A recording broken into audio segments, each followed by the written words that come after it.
Katungkulan nyo nga yun. If you are screening, if you are monitoring, okay, sabihin na natin replacement cost. Ali kayo mga kaibigan. Pwede nyo bandalin yung inyong mga ICPO. Tingnan natin kung saan nyo binili. Binili natin kay ganito, ito po yung presyo. Ganito. At least chinek natin. Now I am asking you, nag-check, sabi nyo hindi. So ano yung monitoring? This is the frustration, Mr. Chair. Salamat po. Mr. Chair. Senator, si Mr. Balbuena, you want to interject? Ba't ka aalis kung frustrated ka? Wala kang sagot na nakuha. Ako po ang pinakamahirap ang kalagayan dito eh. Hindi ko malaman paano ako makapagpa-participate kung pinag-uusapan ang laki-laki na ng problema. Ang sinasabi ko naman, merong recourse kasi kamukha nung ibinigay kong mga slides. Kung paniniwalaan po ninyo yung mga data na yon, wala tayong pinag-uusapan ngayon eh. Yun ang problema eh. Ang isa pong irony, Mr. Chair, yung binanggit ng aking kumare, yung replacement cost.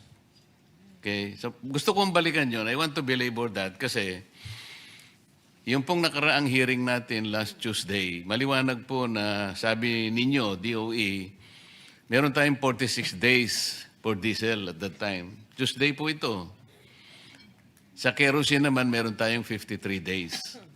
Ang pinag-uusapan natin doon, after 15 days, mula nung sabihin ng Pangulo na meron tayong 50 to 60 days inventory, biglang pumalo sa 110 pesos per liter. Ngayon, sabi nyo kanina, meron kayong monitoring function under RA 8479. Pwede rin yung gamitin yung EO 839. Meron kayong pwedeng gawin na mag-issue ng SOCOS order. Ano po yung una nyong ginawa? Tinignan nyo ba kung anong basis nung 110? Iyon po yung gusto kong balikan eh. O bigla na lang kayong naniwala, hindi kayo nag-validate, dati po nilang inventaryo yun eh. Paano po magiging 110 from 55? So kung ginamit po ninyo yung tungkulin nyo under the law, like kayo nagmo-monitor, ini-screen ninyo lahat, did you ask them to present, for example, documents na to validate na kailangan 110 na per liter? Ginawa nyo ba yung mga dokumento sa kanila na bumili na ba on the replacement cost ang basis? Paano po nangyari yun? Inventaryo po ang pinag-uusapan natin. Wala pa naman eh. Ang problema kasi sa replacement cost kasi, Mr. Chair, kahit na wala pa yung ibibili nila sa susunod na kanilang pagbili, ay dapat nandun na yung cost na dinidictate nung Argus at saka nung MAPS. Yun ang problema eh. Ito pong replacement cost, Mr. Chair, konektado po doon sa sinasabi nating rackets and feathers irony. Ano po ibig sabihin nun? Ito pong rackets and feathers irony focuses on the asymmetry of pricing. Where prices shoot like rockets when the global prices rise, but they fall like feathers when they drop. Ganun po eh. Sino po yung tinatamaan, di ba? Yung taong bayan. Can you explain that? Paano po naging 110 nang hindi nyo man lang nababalidate? Thank you very much. I mentioned to the director of the Oil Industry Management Bureau is to submit how the OIMB does its monitoring. But to answer it precisely, we can Hindi have... po, after 2 weeks, naging 110. So did you confirm that? Did you validate that na talagang bumili sila at 110 pesos per liter? O ginamit pa lang nila yung kanilang inventory because at that time, meron pa silang 46 days for diesel and 53 days for gasoline. Mr. Chair, because we always have the cyclic differential cost Mahihirapan ka dyan application. pagka dyan ka tumira eh. Ganito sinasabi ko, meron pa silang inventaryo. Yeah. You take note, 46 days pa. Last hearing ito eh. Ibig sabihin, andun pa yung binili nila sa dating Correct. presyo. Ngayon, after 2 weeks, bigla nilang sumirit. Sabi nga nila. Yeah. 110. Na ngayon, nag-a-average na ng 126. Paano nyo minonitor? Paano nyo binalidate na totoo yun? Samantalang ang ginagamit pa nila ay inventaryo pa nila na binili doon sa dating presyo. Mr. Chair, because basically it's like saying that the diesel we consume is around 33 million liters per day. So mga 7 days po yan. At pag yan ho ang nabenta, they Hindi always, nga. the industry always... After 2 weeks ba, naubos na yung kagad ng inventaryo? 45. Hindi, yung dumadating pagka next week, Hindi, teka mo, ang puntahan muna natin yung inventaryo nila. After 2 weeks ba naubos ang inventaryo? Is that the assumption of DOE? no, it's O yung around pala, 7 days. saan binasi yung 110? That is the question. So, Mr. Chair, because they have to replenish again the 7 days. Yusek, hindi ka director. After 2 weeks, nandun pa yung inventaryo. Yes. Okay. Pero after 2 weeks, 110 na nga ang ginamit eh. So inventaryo pa rin ang ginamit. How did you justify that? Because, Mr. Chair, yung binenta kasi na yun will have to be replaced right after next week. So, kinolekta ho yung amount. So na- ang nangyari, ang nagfinance ang taong bayan. Hindi, sabihin mo, hindi yung... That's the way. Ulitin mo, yung sinabi mo. So, Hindi, ulitin mo yung sinabi mo. yes, it's really Hindi, yung exactly. it's passed on to Oh, yan na nga eh. consumers. Paano yung mga shareholders nila? Hindi sila gumagalaw? Ang taong bayan ang nagkakapitalize sa atin? Nandun pa yung inventaryo eh. Ito yung problema. Ngayon, hindi nyo ginagamit yung sinasabi ng batas na in periods of emergency, kayo ang gagawa ng paraan eh. As a matter of fact, pwede nyo i-take over eh. Hindi naman yun ang sinasuggest ng committee ito eh. We're all finding solutions to this. Pero itong mga questions nito, kasimple lang, hindi nyo man kayang sagutin. Mr. Chair, we would like to clarify that we are not here to dispute the business models of our oil companies. As a matter of fact, we are thankful for their sacrifices for this country. Kaya lang, it would appear that the business models are no longer responding to the crisis kung paniniwalaan natin yung binabanggit ninyong problema kinakarap natin. But until and unless we are able to validate yung data na pinreset ko kanina, we're almost 4 hours now since 10 o'clock in the morning, pwede nga yung vessel to tanke. Gamitin nyo siguro Panamax vessel. Ang ano niyan siguro is about 100,000 metric tons per container. Wala man nagbabalidate po, Mr. Chair. Para sana uwi na lang ako. If you prove me wrong, halimbawa, mali yung nakuha kong information, so magsosorry na lang ako, Mr. Chair. Pwede naman ako magsorry kung mali eh. Hindi, nahabulin ko na lang yung tao ko, yung kaibigan ko na nagsabi sa akin ng gano'n. Bakit mo sinabi ito? Mali pala.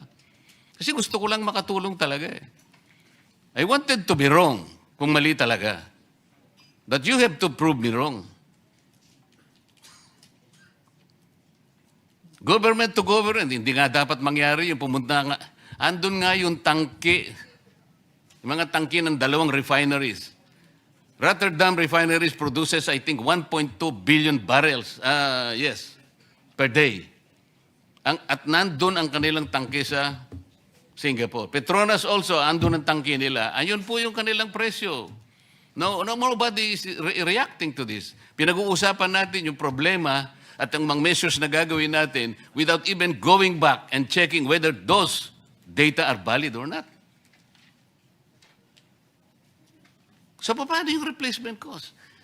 I already told you, kung papayagan natin yon after 3 weeks or after 2 weeks, 3 billion pesos per day. Did you check this?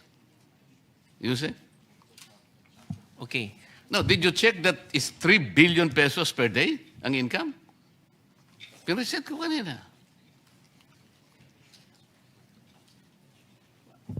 But the collection this week was also used to purchase the level, even higher level of products. Kinuha mo na kagad kasi dapat sana there should be a point where the replacement cost should begin. Saan ba magsisimula? The inventory should end where the replacement cost should begin. Ang nangyayari, ito nga, binil nyo na kagad ang taong bayan, 110 kagad, 2 weeks, nandun pa ang binenta ninyo, sarili nyong inventaryo. So, it is the public, it is the poor public. Ayan si Mr. Boss, ano ang pangalan mo? Si Mr. Balbuena kanina pa naglulupasay. So, Mr. Chair. Mr. Chair. Mr. Chair, we're not saying that that is right in the business the way it's but now you are not deregulated. answering my question, Director. Sagutin mo muna eh. Is the 3 billion pesos per day? 1 month lang ito eh. So per day ito, 3 billion. Yes, Mr. Chair.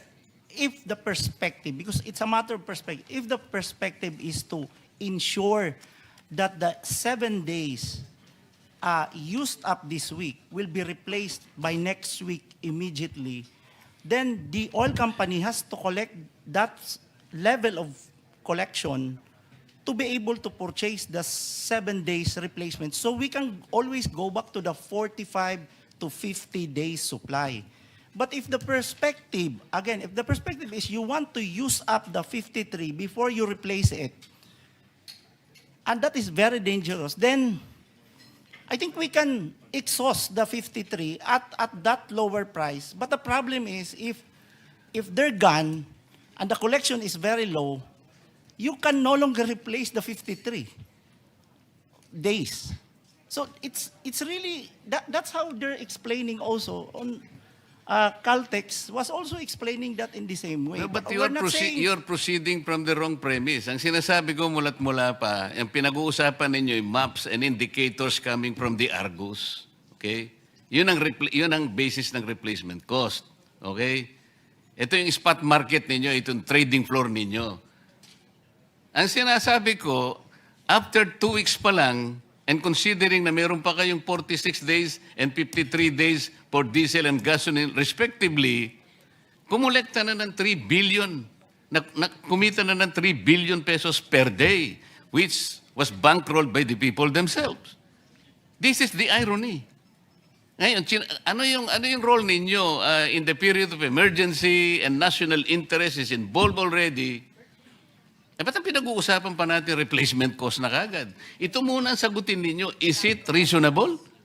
Is this reasonable? In 2 weeks' time? Mr. Chair, again, it's a matter of perspective. When the law says that we may direct the operation, we have to be mindful of again, on price, we have to be mindful of allowing the oil company to be able to replace it on a weekly basis. Okay. Isara natin ang argumento. Did you check the oil companies? Kinuha nyo yung document? Kanino la binili? Makikita nyo ba kung magkano binili? Did you check that? Have you done that? Not in that Paano mo sasabihin ngayon? Katungkulan nyo ngayon. If you are screening, if you are monitoring, okay, sabihin na natin replacement cost. Ali kayo mga kaibigan. Pwede nyo bandalin yung inyong mga ICPO. Tingnan natin kung saan nyo binili. Binili natin kay ganito. Ito po yung presyo. Ganito. At least chinek natin. Now I am asking you, nag-check, sabi nyo hindi. So ano yung monitoring? This is the frustration, Mr. Chair. Salamat po. Mr. Chair. Senator, Mr. Balbuena, you want to interject? Ba't ka aalis kung frustrated ka? Wala kang sagot na nakuha. Uh, Ha? Bakit ayaw? Eh, kanina pang ilang oras na tayo dito, wala pa rin Mr. sagot. Chair. Go ahead. Opo, malinaw dun sa na inventaryo pa lang nila yung